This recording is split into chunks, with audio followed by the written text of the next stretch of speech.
What the Dark Knows About Us. Opening. The moment everything tilted. By the time the church bells struck 6, the heat had already begun to sink into the stones of the old square, and she could feel it breathing against her skin like something alive. People hurried past with the restless impatience of a city pretending not to listen to its own secrets. Only she stood still, Elena, with her spine drawn straight and her palms trembling, as if the air itself were about to deliver a verdict. She saw him first. Of course she did. Adrian always appeared as though he had stepped out of a life more certain than hers. Sleeves rolled, jaw set, walking toward her with that quiet determination that once made her feel safe, and now made her feel cornered.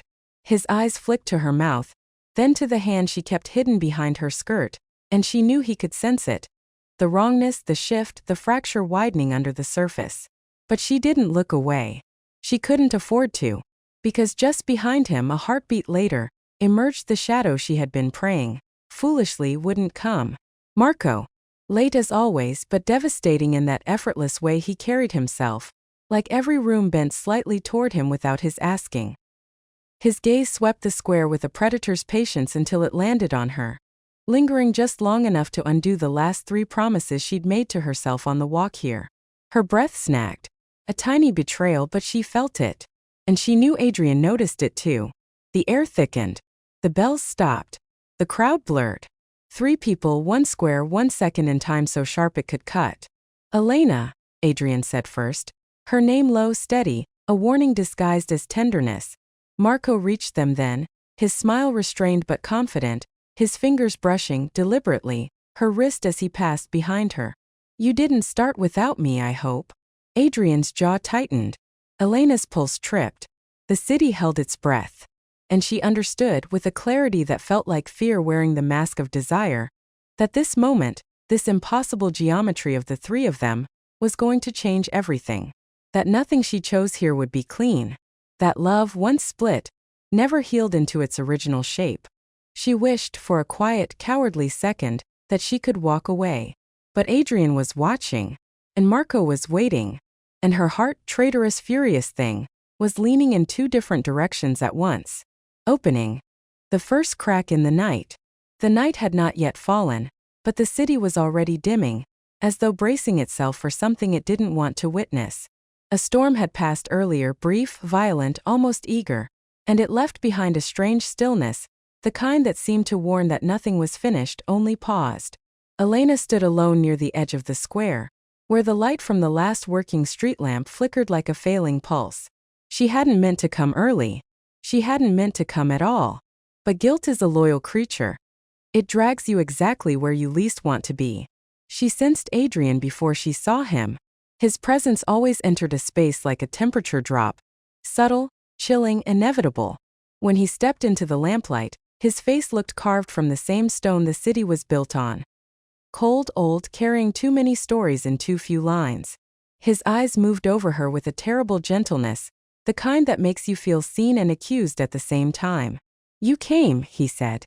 Not relief. Not anger. Something in between, darker than either.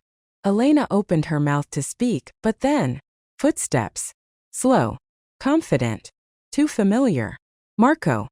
He emerged from the shadows like someone accustomed to living there, the corner of his mouth lifting in a smile that never reached his eyes. He carried danger the way other men carried cologne. Subtle, intentional, impossible to ignore. He looked at Adrian first, then at her, and Elena felt the old, unwelcome heat rise in her chest, the one she had sworn she'd buried. You didn't tell him, Marko murmured, not accusatory, not surprised, just amused in that way that made everything inside her curl with dread and want. Adrian didn't look at Marko. He kept his gaze locked on her, searching her face for an answer she didn't know how to give. Tell me what? The square fell completely quiet. Even the air seemed to recoil. Marko chuckled, low, knowing, cruel in its softness. He walked a slow half-circle around them, stopping just close enough for Elena to catch the faint scent of smoke on him. Don't pretend you don't feel it, Adrian. You're too clever for that. You must have sensed something was wrong long before tonight. Adrian's jaw tightened. A muscle flickered beneath his cheek. If there's something to say, Elena will say it. But Elena couldn't. Her lungs refused to fill, as if the truth had turned solid inside her chest. The space between the three of them felt warped now, darker at the edges as though the night itself was folding inward, drawing them closer into something irreversible. Marko leaned in, his whisper drifting past her ear like a cold finger down her spine. "Secrets grow teeth," he said. "And yours is starving." Adrian stepped forward then, not threatening but close enough that she could feel the tremor in him. Anger, fear, love twisted into something unrecognizable. "Elena," he said quietly, "what have you done?" And she knew with a hopeless clarity that hollowed her out, that there was no version of tonight in which anyone walked away whole. Continuation. The line that should never be crossed. Elena felt the ground tilt the moment Adrian took another step toward her. Not a threat, something worse. The kind of calm that comes right before a structure collapses. "Say it," Adrian whispered. His voice was barely audible, but it carried a weight that made her stomach twist. "Whatever you're afraid of, I'm already imagining worse." Marko laughed softly behind her. "Let him imagine," he said. "It's easier than facing the truth." Elena turned toward him, but Marko was already watching her with that maddening half-smile, the one that pulled every regret in her body to the surface. "Stop," she said. The word cracked in the air. "Just stop, Marko." But he stepped closer anyway. Close enough that the lamplight caught the scar near the corner of his eye. The one he'd once said was from "a mistake I didn't mind making." His gaze slid to Adrian, deliberate, taunting. "She didn't tell you because she knew you'd break," he said. "You always do, when the world doesn't fit into your clean little boxes." Adrian stiffened, but his eyes stayed on Elena. "Elena," he repeated. "What is he talking about?" Her hands trembled. She shoved them behind her back, as though hiding the shaking might hide the truth too. Marko stepped in front of her now, forcing her to look at him. He reached for her wrist, not to hold it, but to remind her of the way he used to, the way she let him. "Don't protect him," Marko said softly. "You don't owe him the truth more than you owe it to yourself."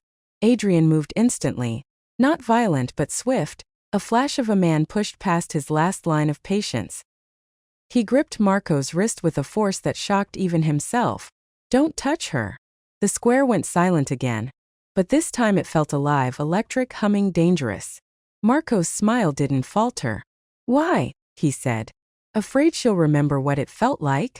Adrian's jaw clenched so tightly Elena worried something inside him might shatter. "She isn't yours."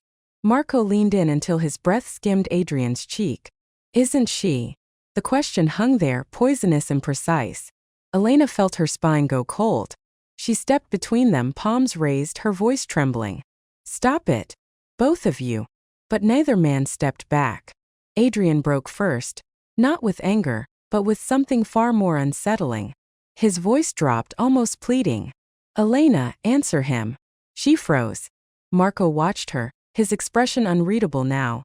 Neither cruel nor tender, just intent, as though her next breath would determine the outcome of something much larger than any of them. "Elena," Adrian said again, softer, raw. "Please." And for the first time, she realized neither of them was going to leave without an answer. That they would stand in this dying light, tearing each other apart until she spoke. Her heartbeat thundered, loud enough she felt it in her throat. "Adrian," she whispered. "I." But a noise cut through the square, the metallic scrape of a door unlatching somewhere behind them. All three turned, because they weren't alone anymore. Someone or something had been listening.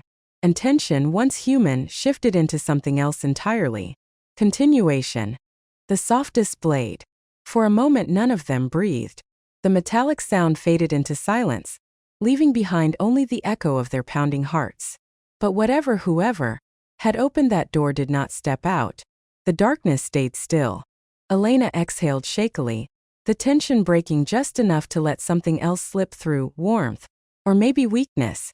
Or maybe the kind of longing that blooms only in the shadow of danger. Marko was the first to move. Slowly, quietly. He brushed his fingers against Elena's arm, not claiming, not possessive this time, but something much more lethal. Reverent. "You're shaking," he murmured. She flinched, but she didn't pull away. That was the problem. Marko's touch had always felt like the edge of a knife held at exactly the distance required to make her lean closer instead of recoil. Adrian saw it. Adrian felt it. The way Marko always managed to slip past walls Elena didn't even know she had. And something inside Adrian broke in a way she'd never seen before. "Elena," he said, not demanding this time but fragile. There was sincerity in his voice, a rawness that cut deeper than jealousy ever could. "I need you to step back from him. Please." She turned to him, and her breath caught at the sight of him, the tension in his shoulders, the quiet terror in his eyes, the desperate dignity of a man refusing to raise his voice even when his heart was splintering. Adrian reached for her hand, almost hesitating, as though afraid she would retreat. "Elena, I won't lose you." His fingers brushed her wrist, tentative but burning with a tenderness that felt like it could unravel her. Marko watched the contact with a flicker of something darker than anger, something that looked like hunger and warning tangled together. "You think you're losing her?" he whispered. His voice was soft, but the softness was a threat. "You already did." "Marko," Elena began, but he moved closer, the warmth of his body closing around her like a shadow with intentions of its own. "You know what we had," Marko said, his lips near her temple. "Even if you pretend otherwise." Elena's knees weakened. Whether from fear or memory, she couldn't tell. Adrian stepped in, pulling her behind him with a protectiveness that felt almost violent in its restraint. "You don't get to talk to her like that," he said. "Not anymore." Marko exhaled a short, dark laugh. "Then tell her to stop looking at me like she remembers." Elena's stomach dropped. Because Marko wasn't wrong. Her eyes had betrayed her long before her words did. A gust of wind swept through the square, finally pushing the broken street lamp into full darkness. The sudden loss of light wrapped the three of them in a hush so intimate it felt indecent. "Elena." Adrian's voice was barely audible. "Tell me you choose me." "Elena," Marko echoed, but his voice was velvet and danger. "Tell me you still feel it." They were close enough now that she could feel both of their breaths, one warm and pleading, the other warm and daring. Both men reached for her at the same time. She didn't know who touched her first. She only knew the touch felt like stepping into a storm she couldn't outrun. And the worst part? She didn't want to. Continuation. What the darkness reveals. Their hands touched her, one on her wrist, the other on her shoulder. And for a heartbeat Elena thought the world would split open from the force of wanting and fear colliding in her chest. But the crack came from somewhere else. Not metaphorical. Real. A soft click behind them. A shift of weight on stone. The unmistakable sound of someone stepping fully into the square. All three turned. And the night at last showed its teeth. A figure stepped forward. Hooded, slow, deliberate. Not a stranger, that would have been easier to bear. No, the figure walked with too much familiarity. Too much certainty. "Elena," the voice said, smooth as glass sliding over ice. "Still choosing between them?" Her blood went cold. Because she recognized the voice instantly. And so did Adrian. And so did Marko. The hood fell back. It was her sister, Lydia. Alive. Standing. Breathing. And absolutely nothing like the woman Elena remembered. Her hair was darker now, cropped sharp at her jaw. Her eyes held no softness left in them, only a cool, merciless clarity. The look of someone who had seen the worst of the world and decided not to flinch anymore. Adrian's grip on Elena's wrist loosened. Marko's smirk vanished entirely, replaced by an expression she had never seen on him before. Fear. Elena's voice cracked. "Lydia. I thought you were gone." Lydia stepped closer, boots clicking on stone. "Lost? Dead?" A humorless smile. "That's what you were told. All of you." Adrian swallowed hard. "Lydia. We searched for you for months." "You didn't search," Lydia said, her gaze slicing through him. "You waited. There's a difference." Marko stepped forward, trying to regain his composure. "Where the hell have you been?" Lydia turned her head toward him slowly, predator slow. "You. Of all people. Don't get to ask me that." Something in Marko's face flickered. Guilt? Recognition? Something worse? Elena's heartbeat roared in her ears. "Why are you here now?" Lydia looked at her then, truly looked, and Elena felt the weight of it like a hand closing gently, dangerously, around her throat. "Because you're about to make the same mistake I did," Lydia said. Her voice softened, but the softness was colder than any threat. And I'm not going to let you. Elena stepped backward without meaning to. Adrian instinctively moved in front of her. Marko didn't move at all. Lydia's gaze swept the three of them, evaluative, almost clinical. You think this is a love triangle? She asked quietly. It isn't. It never was. Marko exhaled, barely audible. Lydia, don't. But Lydia continued, her voice calm, devastating. Elena, they're not fighting over you. She let that settle, then added. They're fighting over what you don't know you have. Her eyes locked onto Elena's. And what I died to protect. The square went silent. Adrian froze. Marko went pale. Elena's breath left her in a single trembling gasp. Lydia, she whispered. What did I have that was worth your life? Lydia stepped close enough to touch her, her expression unreadable. Not something, Lydia murmured. Someone. The world stopped. Elena, you were never an only child. Continuation. The heart that could ruin everything. The words you were never an only child hung in the air like a blade suspended by a single thinning thread. Elena's pulse hammered as she stared at Lydia, at the sister she'd mourned, the sister who now looked like she'd returned from some place where love and mercy had burned out long ago. I don't understand, Elena whispered, voice cracking. What do you mean, someone? Lydia didn't answer.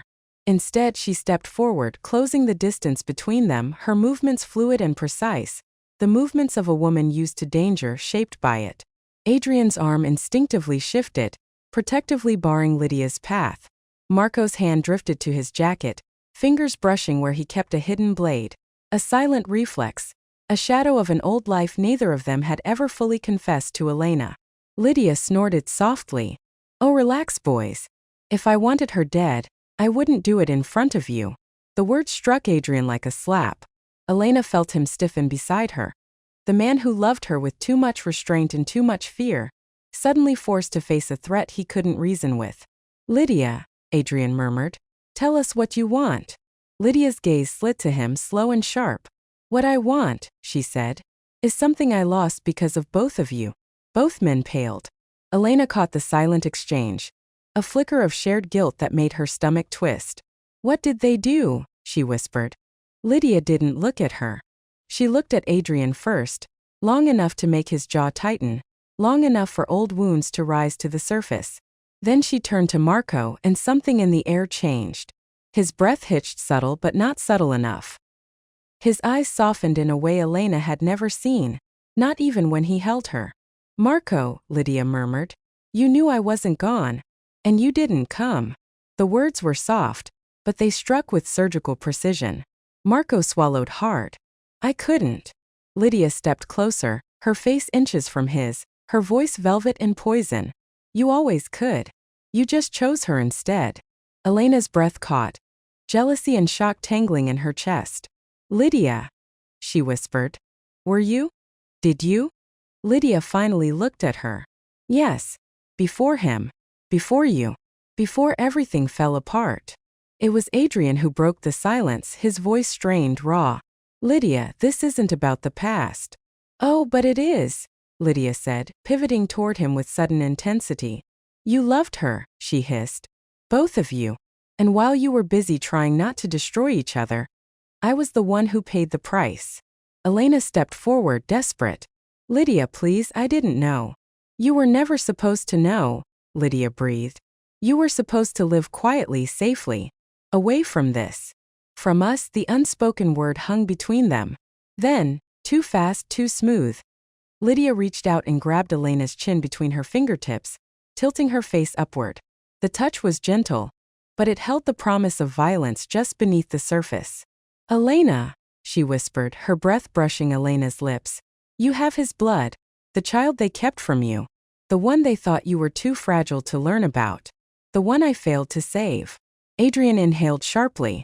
Marko's hand clenched into a fist. The world narrowed to Lydia's eyes, bright, burning, terrifying. You aren't an only child, Lydia murmured. You're a mother. Elena staggered backward as if struck. Adrian caught her, arms wrapping around her instinctively, protectively, his breath hot with panic. Marko surged forward, but Lydia stepped between them with a dangerous feline grace. No closer, she warned. His chest heaved. Where is the child? Lydia smiled. A slow, devastating curl of her lips that tasted like triumph and heartbreak. Alive, she whispered. Hidden. Waiting. Elena's voice trembled. Why didn't you bring them? Where? Lydia's gaze softened for the first time. Heartbreak blooming beneath the hardness. I didn't bring them, she said gently. Because the moment you lay eyes on your child, these two, she gestured at Adrian and Marko, will kill each other for real. Elena froze. Marko's jaw clenched. Adrian's grip tightened. And then Lydia stepped back, sweeping her hood up again, her voice low, lethal, tender. Choose carefully, sister. The next touch you accept, the next man you trust, will decide who lives long enough to see your child, and who doesn't. She vanished into the shadows, leaving the three of them standing in a darkness suddenly far too small, far too intimate. Elena turned slowly toward Adrian, then toward Marko. Both men's eyes were on her, both consumed by love, both burning with danger, both now fighting not for her heart, but for her life.